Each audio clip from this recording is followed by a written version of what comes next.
Good morning, yogis. This is Melissa Hagedorn with the Northwest Yoga Conference, and I'm really excited to be here with you this morning as we interview Tiffany Cruikshank, who's presenting at the conference this year. So I'm really excited to have her joining us and sharing her knowledge and wisdom with us here through an interview. So until she joins us, and we're waiting for her to join us and comment in the feed so I can add her in. If you're not familiar with the conference, is happening in 1 month in Seattle. This year we're in the heart of downtown Seattle at the Washington State Convention Center.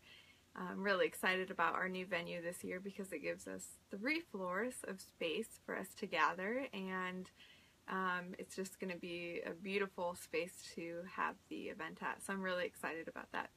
And I see that Tiffany is now here, so I'm going to go ahead and add her in, send we'll invite her. The amazing technology of the 21st century. Good. Hey. Hi, how are you doing?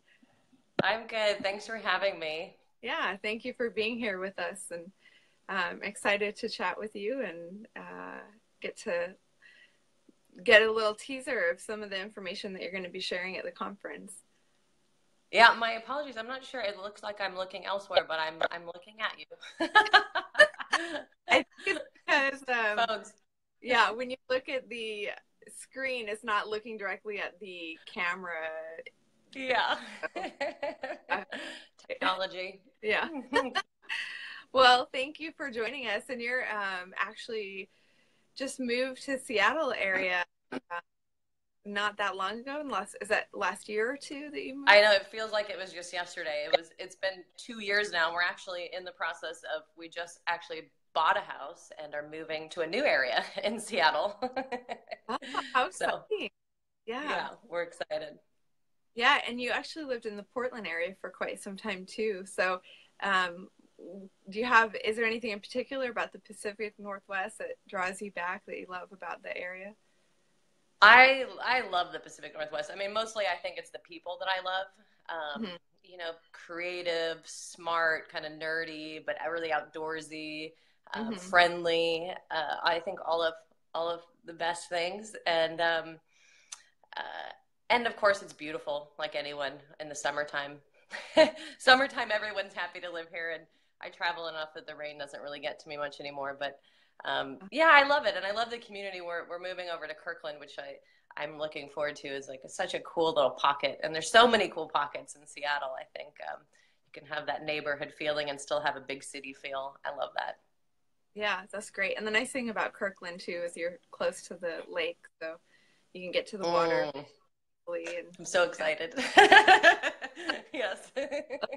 Congratulations. And I just want to take a moment here to introduce you properly to the people who are watching with us, those who might not be as familiar with your work. And so I'm going to cheat and read here so that I don't miss anything.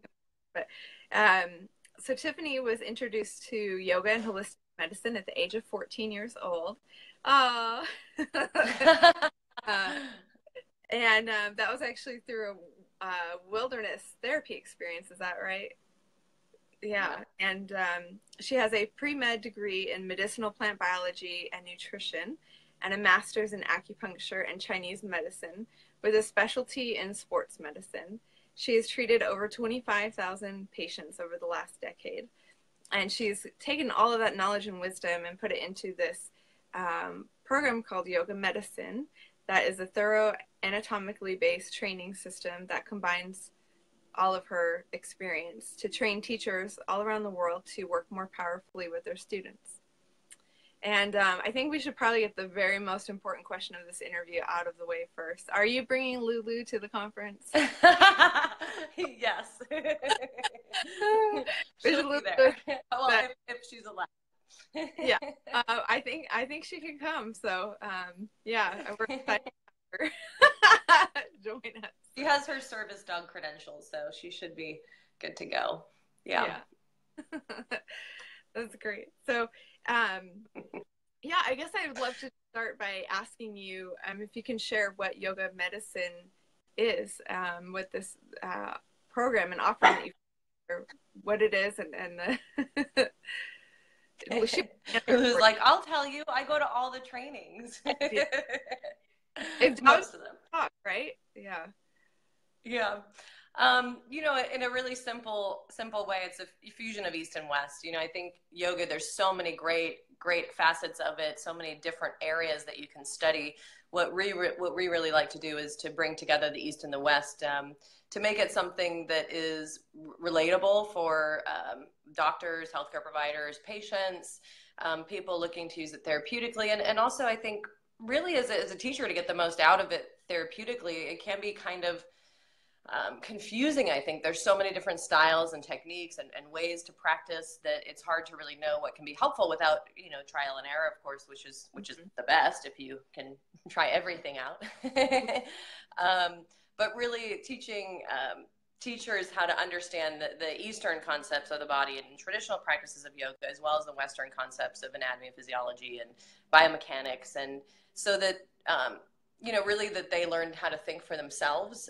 It's not really a style or a set, technique, as much as training our teachers to really understand the body more deeply on both levels, and to be able to find something that works for the individual, which, I think anytime you're talking about therapeutics or working in medical environments, it really has to be individualized to the person to be effective. Well, not to say that it's not effective to do, obviously when you do research, you have to do usually similar things for everyone. And in group classes, we all do the same thing. I think there's benefits there, but we can increase that efficiency by individualizing it, really. Mm-hmm. Yeah, I fusion love of East. Yeah. I love that it's really taking a lot of the current research and trying to consolidate it into usable ways, because I know my dad recently was diagnosed with a chronic health issue, and what's been really interesting to see with that is that he has all these people approaching him, trying to get him to do this, or, oh, take this and this will help you, and so many, and not to say that they're all snake oils or anything, but that it's very overwhelming for the individual that has a health issue, because we do live in a society where there's so much information and there's so many resources available that can be really overwhelming. And so that's something I think that yoga medicine does such a great job of taking all that really overwhelming information, trying to consolidate it into useful, accessible information. Yeah, I think there's 2 points there too. One is that, I think one of the beauties of yoga is we keep coming back to it, and it really is about the simplicity. I think in many ways what you said is we get overwhelmed. I mean, the reality is, in our modern day lives, and I'm guilty of this too, I have a million things on my desktop and a million things happening, is, we're overwhelmed by all the information coming into us, whether that's through our senses or our computers or people around us, patients. I think one of the beauties of yoga is the simplification of things, and the ability of our nervous system to respond really positively to the simple things that we do. The other thing I think that's really interesting as well is, the research is great, and obviously it's huge to the growth of the profession and our ability to use it in a therapeutic context. But of course, there's limitations. I think if we wait for all the research to come out, we never get anywhere. And also, in any good research, there's always limitations. There's always people that don't respond. So one of the things I feel strongly about is using what we know in modern day research, but not allowing that to limit us, not allowing it to limit, our view or our interactions, which is the most important. Everything's great in theory, but if it doesn't work, it doesn't work. We see that in all sorts of different types of medicine, all different practices. I go to all sorts of different medical conferences and techniques and things, and it's universal. There's no one technique for everyone, and so for me, I do think yoga is a great foundation for many different things, but it's not everything, and so we have to be able to kind of look outside the box and see what are the seeds that we can plant. Some of that might be things we've learned from research, and some of that might be things, as yoga teachers, we learn over time working with people and interacting. We have the beauty of being able to spend time with people, which, doesn't happen in most facets of the medical community. Even as an acupuncturist and Chinese medicine practitioner, I like to think I spend pretty good time with my patients, but it's nothing like what I spend with one-on-ones with yoga. You really get to know people better, which is such a big part, I think, of unraveling all the layers of physical, mental, emotional, spiritual, all of these complexities of what it is to be a human. And you know, the longer you live, the more complex those patterns can get. And yeah, I just think simplicity is such a big part of that, coming back to the simplicity, which, you know, the breath, the mindfulness, the body awareness, which really helps us to unravel without having to have the answers. You know, I think a lot of times teachers want to, I think it's great, you know, teachers are learning more and we're studying more, but I don't know that we'll ever have all the answers. And I think it's important as a teacher to be okay with that, to you know, keep learning, keep feeding yourself. The science and the research is helpful, but to be okay in the unknowing as well. Mm-hmm. I really appreciate that aspect of being able to sit in that place of realizing that you may never have an answer for something. And I think that's a healthy exercise. That's great. Mm. And so you have had all this training and experience. I mean, you had a lot of educational experience, but you've had, you know, firsthand experience in treating patients. And at what point did you go from being active in treating patients to saying, I think I want to take this and turning it into yoga medicine, turn it into training modules? And, you know, can you share a little bit about what that process was like for you? Yeah, I mean, I've always really enjoyed working with teachers, and you know, I was running teacher trainings for a while and seeing patients, and you know, at some point, it really just hit me like, wow, you know, well, you know, I get back. Let me back up a little bit. I think, you know, as a Chinese medicine practitioner, as a holistic health practitioner, there's always this conundrum of like, how do we get the different medical practitioners, you know, working together? And I think that's a much bigger bigger thing to tackle. But you know, looking at it as a provider and being able to use yoga with my patients and seeing how effective it was, and really feeling like this needs to be part of the healthcare system. I mean, I know firsthand from friends and people that I work with that, you know, most doctors, most medical providers are somewhat overwhelmed by all of the work, and especially, you know, pain is such a big part of that as well. But, you know, they want to be able to use things like yoga as a holistic modality for their patients. They want their patients to be healthy and well. And, you know, the hard thing is that there's so many different facets of yoga. It's really difficult to make a good, you know, be able to make a good referral with yoga, because, you know, you never know. You've got a shoulder injury patient. Maybe someone's just had surgery for a labral tear or a rotator cuff injury. And, you know, you never know what they're going to be getting if you send them to yoga. Are they going to be doing 500 chaturangas? Are they going to be chanting? Are they going to be studying the sutras? Are they going to be doing yin? You know, there's such a wide variety. And so what we wanted to do was just create a simple resource of teachers who all had both the Eastern and Western understandings of the body, to be able to relate to patients, to doctors, not to have all the answers, not to diagnose. We're not there. We're clearly not there to replace their medical care, but to be an adjunct, to be able to help them. And for me, using it in my practice with my patients and seeing how effective it was with my patients, I really just saw the opportunity to be a part of helping to bridge that gap. As you know, one hand in the medical world as a Chinese medicine provider, and the other hand in the yoga world as a teacher for many years, of, you know, not only seeing the need, but feeling like yes, I can do this. I obviously need a lot of help and support, and hopefully there are other people doing similar things as well. My goal isn't necessarily for yoga medicine to take over everything, but that, you know, to be a push to bridging this link between yoga and the medical world, to be able to get awareness out there and provide the resources, so that all of these doctors who I've at least seen a lot of doctors who really want to be able to use yoga, so that they actually can, to provide them with that. So that's really where it all came from. Refer somebody and says you should go get yoga, they can refer them to somewhere that person feels empowered to actually be able to help them, treat them with yoga, or provide yoga in whatever way it can help support them. And yeah, I mean, we've got our whole model is based on transparency. So we've got a find a teacher, you know, page on our website, so that they can see exactly, doctors can see, okay, so and so's near me, they've done the shoulder module, I'll send my shoulder patient here. Or, you know, this person's done the nervous system module and all of a sudden my insomnia patient there, or, you know, whatever really is needed. It's really just meant to be a transparent platform for people to see and read all about, you know, what the trainings are and how they can use our teachers. So, and it's great. I mean, we have hospitals, we've had some research projects contact us, and hospitals and doctors and athletes and celebrities, all sorts of people who contact us and our teachers through the website. So it is happening. I love that.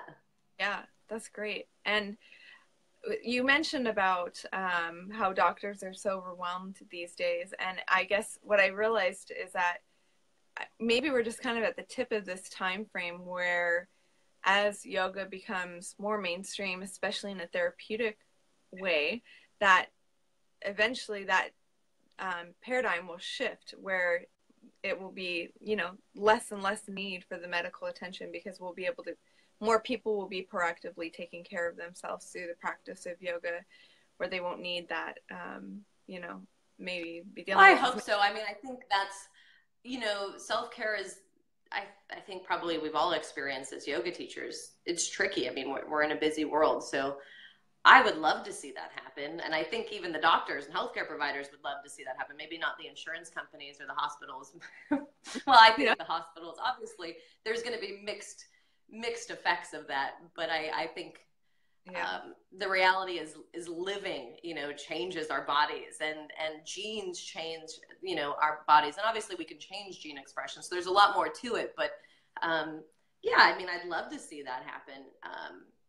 I think that's probably a little ways off, and I think there's always more to it, but I think it'll help unburden a lot of systems that are really struggling, and maybe level out the financial playing field for a lot of the, you know, pharmaceutical companies and insurance companies that kind of dominate it, but really more just that, you know, people can take charge of their own health and wellness, that they can, you know, have the tools they need and be more proactive in that, which, you know, I think at least I get the feeling that there's a desire for that in most people.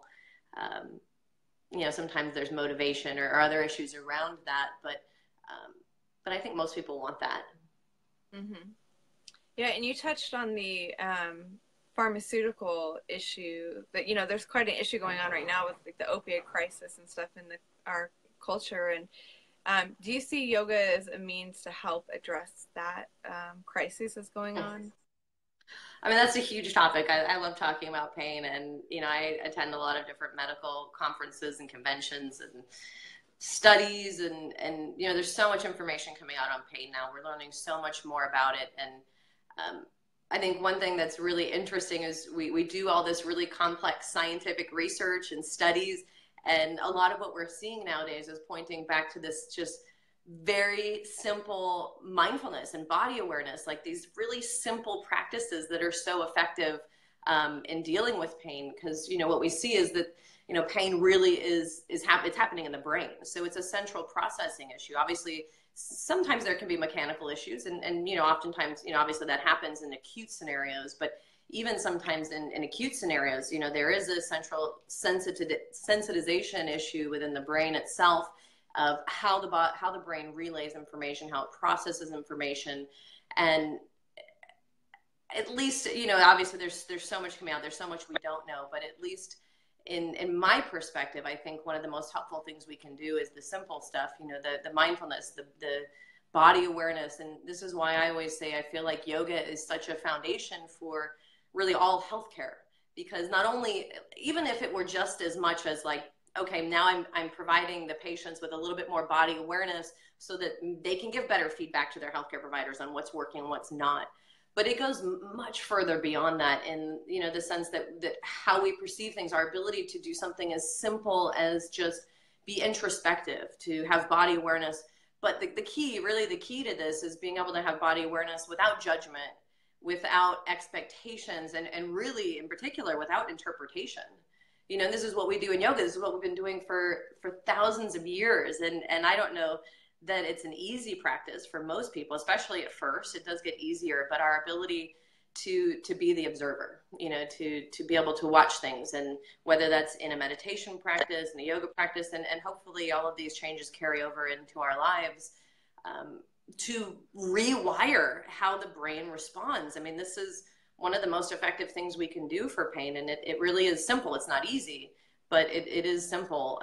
And it's something that yoga teachers have been doing for decades. And now we've kind of gotten to this point, I feel like, in the yoga world where we've started, and I hesitate to say this, but almost sometimes started to overthink things. And I, as much as anyone else, love to overthink things. I love to dig into the anatomy and the kinesiology and, you know, all of the physiology and the details and the research. But the reality is that when it comes to something like pain, some of the simple things that we've been doing for decades, you know, are oftentimes the most helpful.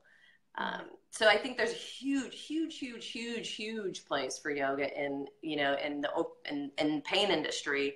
In fact, I see a lot of doctors who come into our trainings now. We have doctors we had one just a few weeks ago in our 200-hour who specializes in pain medicine. I mean, we've had several who specialize in pain medicine, and anesthesiologists, surgeons, all sorts of doctors who are really interested in this. And it's really cool to see. I think, you know, the unfortunate thing is the opioid epidemic is a really big, serious problem. I think that, you know, there's pros and cons to everything. I think for yoga, it does propose I think a huge place for us to have a really big impact. And I think that's probably part of why yoga really is becoming much more widely accepted too. At least I think maybe it will be part of that. So we'll see. Yeah, it will be interesting to see how that, the path that takes here in the future. And you mentioned about the brain being able to rewire in relationship to the pain. And I guess that's the neuroplasticity, right? Can you explain a little bit about what neuroplasticity is? Yeah, I mean, we used to think the brain was just static. Once the brain developed, it was set. I mean, nowadays, I think a lot of us are really familiar with the fact that that's not actually the case, but that the brain is plastic, or it really has the capacity to slowly change over time, which, you know, isn't too dissimilar from our idea of the samskaras in yoga, more traditional practices, but, you know, it has positive and negative connotations there. You know, obviously, you know, all the patterns perpetuate themselves, whether we're talking about even the fascia or the brain, or which, you know, is a lot bigger subject, but, you know, and our ability really to be able to influence these things, to be able to take a hold of the steering wheel and kind of steer some of those changes. And, you know, I think it's something we've done in yoga for many years, our ability to be conscious of these patterns that arise, whether it's in our brain, in our emotional state, in our physical body. And now seeing, you know, these huge changes, you know, like the field of epigenetics and our ability to influence gene expression, which is mind-blowing. I just posted something on Facebook about, you know, we've always known that touching babies is such an important part of their health, but, you know, we now know that it also influences gene expression. It actually influences them on a somewhat long-term scale, though obviously we're constantly being changed. Like those samskaras, we're constantly being influenced by our environment. So even if we don't grow up, you know, being touched or cuddled as a child, we can replicate that later on in our adult years by the bonds that we make. And, you know, I think yoga is just the same. You know, it changes and it changes how we see the world. It changes how we see ourselves. And one of the great things that we see with yoga when we look at the effects of it are the lifestyle changes. The lifestyle changes are such a big part of, I think, the long-term changes, our ability to be mindful, whether it's conscious or not, of how the choices we make influence us. You know, maybe we eat something not as good for us, and, you know, we feel different. You know, maybe we make choices based on that at some point. And so it's kind of like, you know, I love this analogy of like turning on the light. You know, you wouldn't go in your closet and pick out your clothes in the dark. Maybe you could, sure. But you probably want to turn on the light and like pick out your clothes and at least just pick something that somewhat matches, maybe, or not, or purposefully doesn't match. But, you know, like you want to be able to see what it is you're putting on. You probably don't want to wear stilettos to work that day and feel uncomfortable, or, you know, obviously I want to be able to see what it is that I'm choosing. And there's this balance between looking so deeply that you're overthinking and ruminating and worrying, and spending 20 minutes in your closet versus being able to just be conscious of like, oh, that observer, like not having to interpret, not having to judge, but being able to just see things as they are, and not even needing to have to change. We all know this. If you do yoga long enough, you've experienced this, that ability to take the pressure off of like, maybe I do want to eat cake today, and I don't really care if my brain's kind of foggy afterwards. I'm just gonna like enjoy this evening with my friends, and just use it as a time to connect. Not that I need cake to connect, but that these are choices that we can make as we just start to wake up to all the little connections, like the neural connections in the brain, which the brain is such a crazy, incredible thing to study.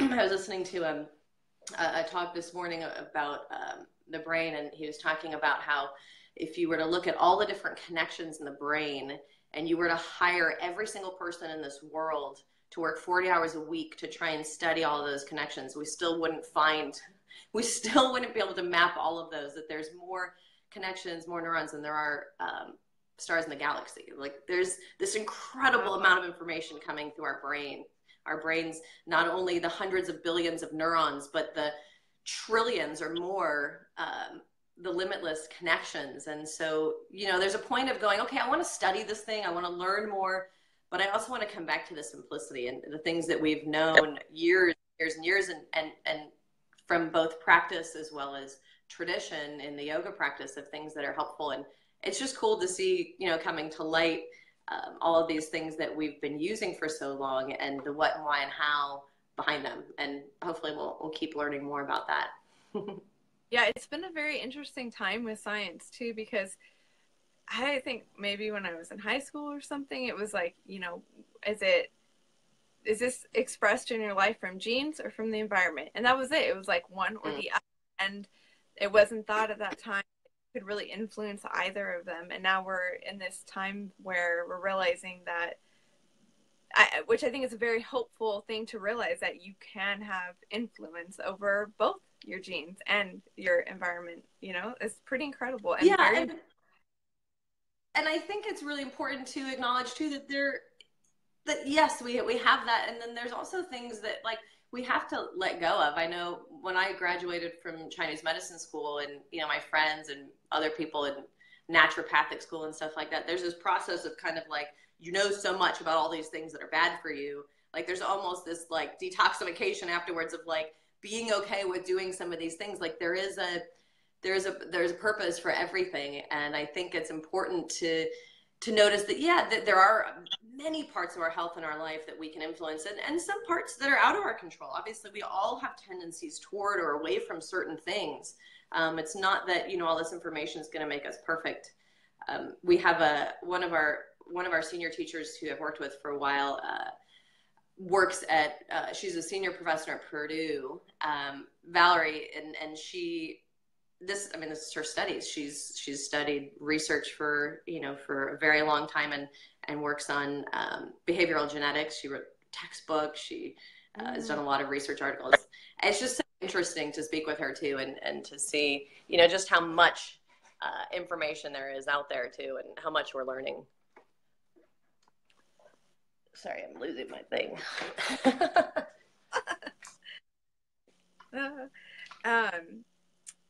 Now you're actually going to be teaching a workshop at the conference on neuroplasticity. I think it's called Neuroplasticity Yin and Yang. So can you touch a little bit on like what components that you'll be focusing on in that workshop, and what attendees might expect to walk away with knowledge-wise from that? Yeah, I'm really a lot like the yoga medicine, description I mentioned earlier, looking at the place where the East and the West come together. So this idea of neuroplasticity that we've just talked about with some of the concepts of Chinese medicine, the yin and the yang, and this balance of the energetic components of our lives, and how that really plays into the connections in the brain and the effects that we see with all of these things on our lives. And so looking at how Well, what I really love to do in any of my workshops or trainings really is to look at the concepts. We start with a lecture to really understand the what, why, and how behind it, and then to be able to see how to incorporate this into a class. And, I really love, it's great to look at techniques that are really powerful, but I also really love to look at ways that you can incorporate it into your practice that aren't dependent on certain poses. I know a lot of people go to group classes or have a practice they like, and that's great. There's many different reasons for our practice. Sometimes it is just, to move or to connect with a community, or, to meditate, or to have more cognitive efficiency. And there's a lot of different reasons, but what I like to do is give people something they can take away and use in any practice. It's not necessarily always dependent, though. It might be on some specific practices. We'll look at some specific techniques as well as just awareness in the practice. I think a lot of people have this under this kind of belief that doing yoga, just showing up for a yoga class, is really, bringing on a lot of the benefits of the practice. Whereas, I always like to ask this question is like, are you really getting all the benefits of your practice by just going through the motions, by just showing up? And obviously you're getting some benefits. I think people experience a lot of benefits by just going to group classes and going through the motions and never really looking at some of these deeper concepts. But I think there's a whole nother layer that you can expose as you dig a little bit deeper and look at, some of the mental patterns, look at this, balance of yin and yang. And anyways, we'll look at things that people can incorporate into their daily practice so that it's not another thing. I'm always like, I love all these studies that come out and then it's like, oh, another thing. And now I'm sold. I'm like, I've got to do this thing. I need this thing, whether it's food or an exercise or a yoga pose or meditation, but it's always like, it's another thing, it's another stimulus for my brain. We add another thing to our to-do list. So I always love to be able to put it in a way that doesn't make it feel like here's another thing you've got to do. Yeah. I don't know if you're like me, that's my feeling at least. Well, when I mentioned to you before about with my dad and all these people telling him he has to do stuff, my advice, I told him, I said, just try what you want to try and see what gives you the most benefit, and just stick to the things that you feel really benefit you. But what I hear you saying is that you're really helping to provide a level of awareness that can really be applied across the entire practice. So it's not just really looking at one specific pose or one specific element of the practice, but being able to take that and apply it across the board. So yeah, and it really, it's hard to consolidate in just a few words. I think part of it could be like energy management, though that seems to me so oversimplified. I don't think a lot of people have really experienced what it feels like to go through a class and be able to tap into some of these more internal energetic experiences, though I'm sure most yoga students have experienced some connection to the energetic body. I mean, we all experience, I think, some of that if you've practiced, yoga for a while, even a little while. But our ability to really be conscious of how much impact we can have working on this more energetically. I always hesitate to say subtle. I think, for me, I was always brought up in a more conservative family, a very, very like science-based, not, my parents were always very skeptical of yoga. So I always have this, for me, a skepticism as well, even as an acupuncturist and a yoga teacher. It's like, I think it's a healthy skepticism, but there's something really powerful that is inherent in this energetic body. And it's, I think subtle isn't necessarily the right word to describe it, because subtle implies that it's very small. And I think that it is kind of a big thing. And anyways, I hope to give people some things they can take home and play with in their own practice and really relate to in their own way too. And you're also doing a workshop on myofascial release. And can you share a little bit about what that is? I mean, I'm not sure if everyone even knows what fascia tissue is. If you could share that. Yeah, I mean, I think there's a lot we don't know about fascia, so rightfully so. And it's not really taught to us in a medical setting or in anatomical classes in college. So it's such a new understanding. A lot of the textbooks have yet to even include it. So Rightfully so, that people don't know much about it, and we're still learning so much about fascia, but fascia is just a type of connective tissue. Myofascia just means the muscles in the fascia, which really are intertwined in each other. You know, we look at the fascia layers. I teach a whole week on this in our teacher training, so distilling it down really quickly, you know, we've got all these fascial layers right underneath the skin, a little deeper under the skin, right around the muscles. And we even try and categorize that. But the reality is that, you know, fascia is everywhere in the body. And we think of the bones as being the supportive structures, but the fascia really is what holds everything together. You know, the bones are somewhat free floating within that connective tissue. And without that connective tissue, we're really, without the soft tissue of the body as well, we really are a bag of bones. And, you know, the fascia is what connects the muscles to the bone. It's that connective tissue, that fibrous tissue. It encapsulates them. We even we started to understand even that the fascia is what surrounds the muscles. A lot of people talk about it as this saran wrap, you know, around the muscles, around the nerves, around the blood vessels, around the bones. It really surrounds everything. But we've also started to learn that it not only surrounds it, but it interpenetrates it. So there's layers, not just within the muscle itself, the fascicles and the cells of the muscle, but actually through those.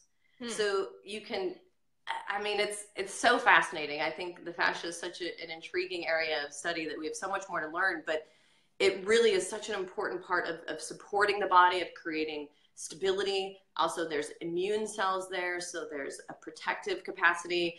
There's, you know, there's more nerves, there's more sensory nerves in the fascia itself than in the muscles.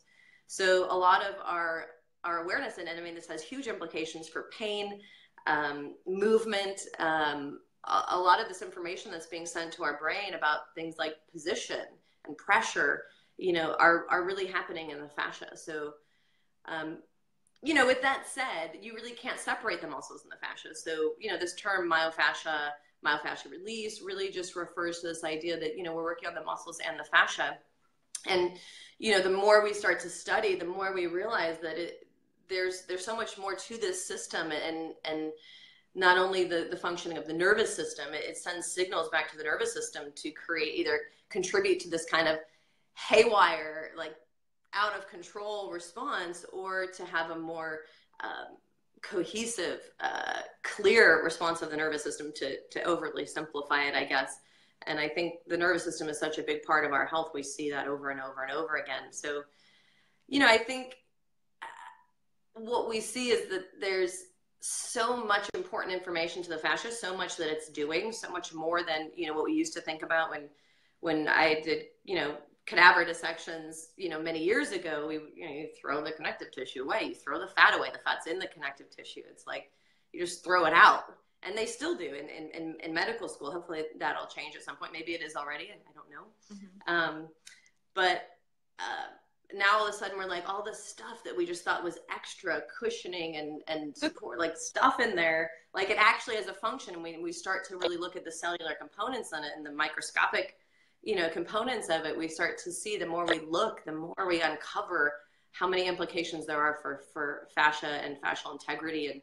And, you know, simple things like the hydration of the fascia. You can drink all the water you want, but that doesn't necessarily mean that it's being absorbed by the fascia. So, you know, there's a lot of different uses for myofascial release, anything from pain, injuries, limitations in range of motion, even just health and wellness. I mean, we know that just by living, what we see is that the connective tissues become more dehydrated. And so, you know, we kind of experience that a little bit as we get older, and that you kind of feel this in changes in the integrity of the skin. And so, you know, keeping that fascia healthy has many different uses and ways to look at it. You know, there's a lot of different styles of myofascial release and methods of working with the fascia itself. And we won't really get into a lot of the details of that in my course there, but what we will do is really talk really briefly about what myofascial release is, and then look at really what's more important, I think, is giving people the resource to be able to use it on themselves. One of the beautiful things I think about myofascial release is that people feel the effects right away. It is immediate. I mean, yoga, we feel that, some of that immediately, and then some of it long-term, which, you know, there's an accumulation in the fascia as well that's, you know, is somewhat changing the tissues long term, and then also somewhat going back to that resting state again, that living effect of like bringing the tissues back to this need for hydration again and again and again, but also changing, the plasticity, the formation and structure of the fascia over time. But I love that people feel the effects right away, to be able to experience that and then have tools that they can use. I mean, you can't really replace a great body worker or healthcare provider, of course. But it's really important, I think, for students and patients to have a resource to use. And I think in my experience, it makes such a great adjunct to the yoga practice, really affecting the body in a different way. So in the workshop, really we'll focus on putting it into use. So short lecture on that one. The others have a little bit more lecture, and then using it, which is always great for those conferences, because people usually are doing a lot of yoga, sore, sitting a lot. Yeah. Now, is the myofascia something that just through the yoga practice itself, that the physical yoga practice benefits that in any way, or does it have to be pretty intentional through like the release techniques that you're going to share for us to affect our myofascia? It definitely does. I mean, it's a much longer conversation, but it definitely does in different ways. I think people are more aware of the effects on the connective tissue in a yin practice. I think even in a vinyasa or a hatha practice. And I think, you could think about it in a very simple way, in a general way. The fascia responds, it's like the brain. It responds to things that we do repetitively. So, yoga could be a positive or a negative thing. If you do 500 chaturangas or 50 chaturangas and, a very specific practice every time, maybe, I don't know, this is just a question to you, like maybe that becomes a repetitive, issue of its own, which maybe if those motions are helpful for balancing out the rest of our day, maybe that's a good thing. Or maybe it contributes to the repetitive nature of the movements in our lives. So we kind of have to decide, like, what am I creating? Every time I show up in my life, in my yoga practice, even just how we breathe, how we connect with people, how we go through the motions of our yoga practice, I always have this capacity to change. That doesn't necessarily mean I need to overthink it. If you're like me, then you're like, okay, I've got to study it. I've got to do everything right. But it means that we can show up and just be conscious of the fact that everything we do is having an effect, so that there's not this kind of mindless, I think sometimes we show up and we have this sense of just trusting someone else's opinion, which I think there's a balance. Obviously, we want to put our trust in medical providers and yoga teachers and things, but we have to remember as a student that I'm the only one that really knows what's going on in my body. So I think just showing up mindfully and empowering your students and empowering yourself as a student. Yes, that was a long answer to your question, I know, but there's a whole lot more to it, but it's definitely happening. I think probably a little bit on a little more slow. What we see is the fascia changes over like 6 to 24 months in response to those. Subtle for that one, right? Was that? We can use the word subtle to describe. Would be the applicable use. Subtle. It's interesting because muscle changes really quickly. Like muscle changes, 5 to 8 weeks. But fascia, in response to things like a yoga practice, is going to be changing, over 6 to 24 months, how it remodels, how it reshapes that long-term effect.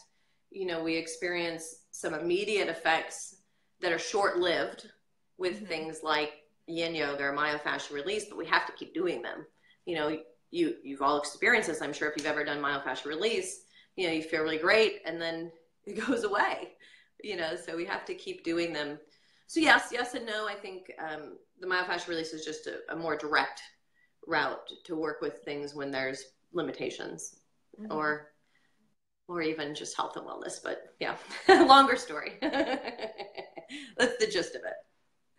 And then the last workshop that you're teaching is on the SI joint dysfunction. And is that something that you see as a pretty chronic issue that people have? Yeah, it's such a common one.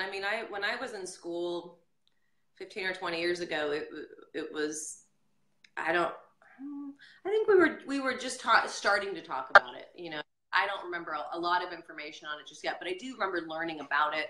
And remember our teachers saying, you know, this isn't really something that's really widely accepted in the medical world. And, you know, I don't remember there being a lot of information on it, but, you know, over the past 15 or 20 years, that's changed quite a bit. Over the past 5 years or 10 years, I think that's changed. And, you know, we start to see a lot more information coming out in the medical world and the yoga world. It's such an important part of the body because it's this big transition between the upper and the lower. And even though there's only a few degrees of movement, it compounds by the fact that we've got lots of multiple joints above it that are dependent on that movement. And so, you know, it's really common in my experience for people. I mean, SI joint pain is SI joint dysfunction. It's such a common contributing factor to low back pain, to hip pain, obviously pain right around the SI joints. Yeah, so it's a really great place for us to intervene. There's a lot of really simple, great ways to work with it with yoga. We'll be looking at some more specific stuff in that one, specific postures and things to utilize and ways to look at and work with the joint in particular. And such an important one because as we age, we actually lose movement in this joint. They actually, at some point, if we're lucky enough to live long enough, the joints actually fuse together usually. So we really want to keep those joints mobile because it affects the biomechanics significantly in the lower back and the lower extremities too. So is that something then that's more common for people to experience later in life, it sounds like? Or does the sedentary lifestyle also feed into a lot of issues that people have with the SI joint? Well, both. I think part of it's the sitting. You know, sitting is such a tough thing for the SI joints. You know, there's a lot of different things. Women, obviously, is a big one. Hormones affect this joint a lot. But I mean, I see it with women in their 30s for sure, which to me is young. And, you know, some in their 20s, 40s, 50s. I don't think it's just the older population.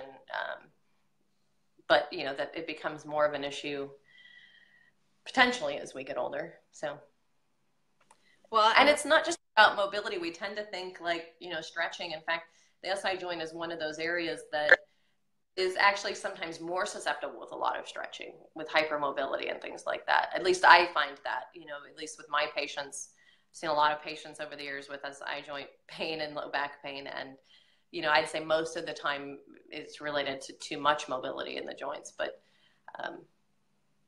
again, everyone's a little different. Yeah. Is that because they have a lot of mobility in the joint, but maybe not the strength in the surrounding muscles that support it, or the stability there to keep it in place and to support this joint? Yeah, I mean, so many things come back to that. You know, I think really when we look at biomechanics in the physical body, you know, my specialty really is more in the orthopedic side of things. And, you know, you can kind of distill it all down and go, it's really a balance of stability versus mobility. And, you know, anytime I lose either one of those, I run into problems. It might not be right away. It might be a while, you know, down the road. But in a very simplistic way, you know, when you show up to your yoga mat, an easy way to work with that is just to look for the things that are challenging. You know, we tend to go for the poses that we would like I know for myself, pigeon pose was always really easy. It was like a pose I could just kind of sleep in. And so I always loved it. But now I actually rarely lay all the way down in pigeon pose. If we're doing it in a class, I just stay upright because I know, like, I don't need more flexibility in that movement. It's simple things like that. And I know, like, Warrior 3 has always been a tricky one, but a great one for me. And Half Moon, you know, all of those one-legged balancing poses that get more of that stability around the hip.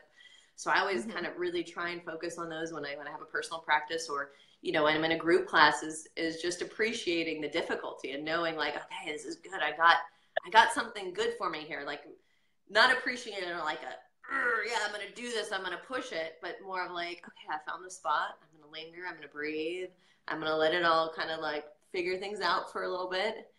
And again, I think that comes back to that mindset of being able to change, like, instead of resisting or like pushing or struggling, of being able to really embrace these things as like a little gem, you know, to helping us find ways to reflect that sense of balance in our lives, physically and mentally, you know, because they really go together. Well, I think I've seen some pictures of you in half moon pose in some of the promotional materials you've done, and you make it look graceful and do it with ease. So you pulled it I've off. learned to love it. I do love that pose. It is one of my favorites for like if I'm traveling and I've got some stiffness or, you know, because there's that active lengthening a bit on the side and well, just not really stretching, but it kind of wakes things up. I don't know. I love that one. And I still struggle. I have, you know, different discrepancies in my feet. And so there's always one side that's a little different for me. And, you know, for a long time, I used to like really just try and like fix it and push it. And, you know, I still work with it, but without like, you know, how boring would it be if we were all just like robots and we had these perfect bodies? Like it used to be my goal to like try and make everything perfect and try and my body had to be able to do everything. And now I'm like, you know, I think it's beautiful to have these things. My body's never going to be like someone else's body. To just relish it. I don't know. And does that acceptance come just with wisdom and over time? And I don't know. I mean, the acceptance, of course, like everyone, you know, we all have days where we struggle and days that are easier. But yeah, I mean, I spent my teens and my 20s pushing my body as hard as I could. I think your video you guys posted was one reflection of that. Well, not pushing, you know, my love of advanced poses. You know, it's been a long time since I've taught a lot of the arm balances and things. But it's a beautiful thing, you know. I think that teaches us something else. It taught me a lot of discipline and dedication in my 20s, which is what I really needed. You know, and I think, you know, if you go to India and look at how yoga is being used nowadays, that's a lot of what it's used for. It's really used for kids in school, young kids in school to teach them discipline. And it's very different than what we think of yoga here. And rightfully so. I think that's the beauty of yoga is like, it really can change with us over, you know, our lifespan. And I think that's really a precious thing. And to be able to not be judgmental of what's right or what's wrong, but to recognize that there's something for everyone in different parts of their lives and to be truthful enough with ourselves to really embrace what our body needs, not what we think we need. You know, we kind of, as Westerners, have this feeling, and I get this way too. You know, I sit at my desk all day when I'm home working and emailing and writing manuals and things. And, you know, there's this like, I've got to exercise. I've got to move. I've got to do chaturangas. I've got to do this. And this ability to question, like, what is it I really need? As adults, you know, we usually kind of go through this, or I've experienced this, you know, the changes of, you know, what's important to me. You know, what is my priority? I don't really care as much about how my biceps look and you know, how my handstand is, as much as, you know, how I feel and how I interrelate with people and all of the things that I create and do on a brainy level. And I think that's just a natural process. It's not everyone's process, but, you know, we all change and that doesn't mean that, you know, doing those inversions is a bad thing. I still love my inverted practice. I still love, you know, getting into headstand for a couple minutes. And you know, I have a little inversion machine sometimes I use, and there's something about them that is kind of irreplaceable. But yeah, I think just really being truthful with ourselves and what we need is such a big part of it. I think that's great advice. And before we wrap it up here, there's one thing I wanted to also touch on too, is that you have a foundation that you started, and I was just wondering if you could share a little bit about what the mission of the foundation is and how you came to create that. Yeah, the Yoga Medicine Suva Foundation is actually one of our two nonprofits, and it's one that I created. Gosh, I grew up, my mom ran a homeless shelter and I grew up working in it. And then I, you know, went into my Chinese medicine. I did my 4 years of pre-med and my 4 years of Chinese medicine. And in my internship, I worked at some drug and alcohol centers and rehab centers. And, you know, I just think the process of doing service work is so important. Is anyone who's a caretaker of any type, doctor, yoga teacher, you know, whatever, to get out of ourselves, especially nowadays with all the pressures, you know, as a yoga teacher, before you just had to like post flyers, you know, and and show up and teach class and get the word out there. Now you've got to like have a website and get on social media, and you know, there's obviously pros and cons to all of that. And you know, I just think doing service work is such a great way to get out of ourselves and to really connect to this bigger picture. And so I initially created it as meant to be part of something for our teachers and our teacher training program. And then I realized that it was much bigger than that, you know, that everyone, you know, I wanted everyone to have the opportunity to get involved. So, you know, it's a project that we've, well, in the past, we funded a shelter in Calcutta, and now we've actually built a new center right outside of Delhi, which is basically trying to get women out of the sex industry and trafficking industry, and not just putting them into shelters, but really teaching them vocational skills. And that's really, I think, the missing link now, you know, especially in India, is, you know, there's some shelters there, but the women go there so that they can keep doing, you know, what they're doing to support their families. I mean, it's a much longer story, and a very sad but true story. And so, you know, as a woman who is empowered and educated, I feel really strongly about my desire to want to help other people have that. And, you know, India is a culture that's given so much to us as yoga teachers. I felt really strongly about being able to go and give back to a culture that's given us so much. So we provide food, shelter, medical. Some women want to go to college, so we, you know, pay for them to go to college. Some women want to become metalsmiths, which is really highly regarded in India as a profession, which only men do in India. Block printing, you know, scarf making, all sorts of different things. We pair them up with a vocational skill that's meaningful to them, which to me is everything. Like, that's such a huge part of the yoga practice, is the empowerment. They also learn yoga, but to me, you know, like, the vocational skills are a big part of the yoga as well. Mm-hmm. And going there and seeing those women, it's life-changing. You know, it just reminds you of so many things, how important this community is around the world, that we can bond together and really make a big impact and a change. Our ability to inspire other people and help other people, and to show up and see these women, you would never know what they've been through. It's incredible to see how happy they are. So yeah, it just helps me feel like we're having a really significant impact in many different ways to be able to give back, you know, and help those women. And, you know, our goal is to raise $100,000. And in India, that goes a long way. It's amazing. So. And now, if I understand correctly too, people have the opportunity to join you on a trip to go there to the shelter. Is that something? Yeah. So if we, you know, on Yoga Medicine, you know, under About, you can get to the Suva page. So if you go to Yoga Medicine, click on About, you'll see the Yoga Medicine Suva Foundation on there. And you can people can donate. We've got, you know, partners like Kira Grayus, who donate a portion of the profits to our cause. She donates all of the net profits to our cause of the leggings that I did.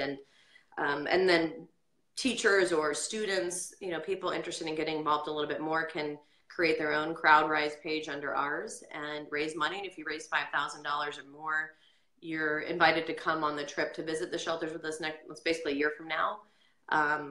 It's really important to go, not only when you're sending that much money to India to go and see what's happening, but you wouldn't believe how much it means to those women to have us there. It's we're not necessarily there to teach yoga. I think my initial thing was like, let's go and we'll build houses and we'll teach them yoga and do all this. But the reality is it's not efficient. You know, you can pay people there to build all year long for what it costs to fly a couple of people there, you know. So what you want to do is keep it going.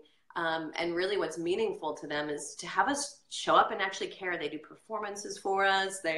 I remember last year we went, and my partner, my fiance, came with me, and he was the only man. And I remember, you know, we showed up, and all the girls were like, they weren't really sure what to make them. By the end, they were just all like hanging off of him.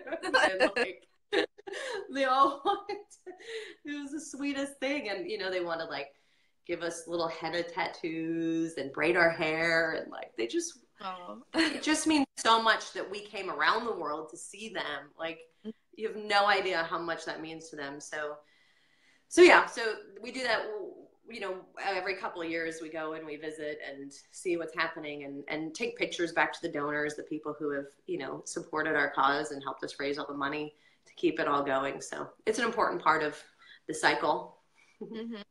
Yeah, well, that's wonderful work that you're doing. And if people are interested in learning more about how to support the foundation, or they're interested in learning more about how to study with you, I think you have some content available online, but there's also a lot of in-person trainings. How can they find more information? Yeah, it's all just yogamedicine.com. All our trainings are on there. So we've got in-person trainings, online trainings, all sorts of articles and resources on there. We've got, once people join our teacher training, we've got a private forum with resources and things. So there's a lot on that site. There's a find a teacher page on there if you're a student looking for a teacher near you. And then the Seva page is on there, like I said, under the about. You could also probably Google Yoga Medicine Seva and get right to that as well. So great. And I think quite a few of your trainings take place around the world in some pretty amazing destinations, right? yeah, we try and do at least a couple a year in Europe, and then a couple in Australasia kind of area, and then a bunch in the US. So we've got those, yeah, all over the place. Great. Well, thank you for making the time to chat with us today. And I am very excited to study with you in a month in Seattle. So yeah, I'm really excited to be teaching in my hometown. So my now hometown. So I look forward to seeing you. All right. Well, thanks, Tiffany. Have a great rest of your day. Thanks for having me. You too. Bye.